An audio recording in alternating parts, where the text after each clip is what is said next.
So let's take a closer look at the at pressure key.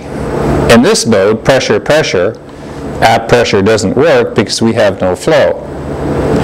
We press this key, basically nothing happens. We have to be in a unit of flow, in this case CFM at 50 pascals. So when we press the at pressure key, notice that we now show 35 CFM. Well, what's happened there? Well, we've got 35 CFM going through our device at this pressure of 24.5 pascals, but if we were at 50 pascals, we would have more flow. In this case, 54 CFM at 50 pascals. The gauge is able to extrapolate or predict or calculate what the flow will be at any pressure, knowing that it's at a different pressure right now. So it says, yes, I'm at 24.5 now, but what if I was at 50? Well, obviously it would be more, but how much more? The at pressure key tells you that. This function will work slightly different depending on what else you've got going on here, and I'll show you that in a minute. But let's press the rest of our modes. And here we've got EQLA at 25. We press the at pressure key, it goes away. And you'll notice, because we're close to 25, that the actual result in square inches is very close. Try another mode. Here it's at 25. Press the at pressure key, it goes away. So there's another really cool way of using the at pressure key.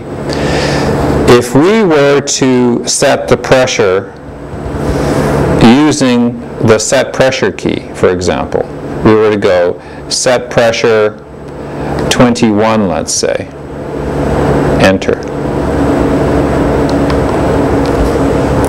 Now when we activate the at pressure key, it cycles between, in this case, unfortunately flow is too low, but it cycles between the set point of 21 pascals. We press it again, it's back to our default of 25 pascals. We press it again, and it's turned off. Let's pick the speed up a little bit so we can get a flow too low. Our fan is running too low to get a reading.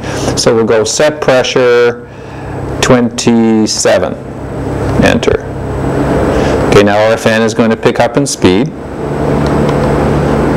and we should get a flow reading. There we are.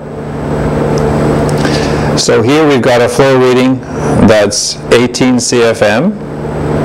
We press at pressure, so it's still 18 CFM at 27 because that's where we are. But when we go to 25, extrapolate to 25, which is our default, the flow will be slightly less at 25, which is exactly what we'd expect. If we were to set the pressure to 40, let's say, set pressure 40, enter. You can hear the fan picking up speed, creating more pressure, creating more flow, but notice that this is not changing. The flow at 25 is still going to be the same, even though we've established a greater pressure than that. So again, we go back to our at pressure key, we press it once, and we see this is the flow rate, 22 CFM at 40. We press the at pressure key, 22 CFM at 40. Now the advantage here is that this result is at exactly 40.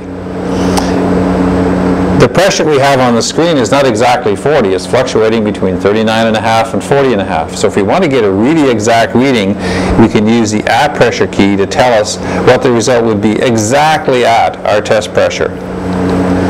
Again, we press the at pressure key, we go at 25. A lot less flow because we've now extrapolated downwards, and the gauge has predicted what the flow rate would be if we were pressurizing the ducts or the house to a lower pressure. And again, off.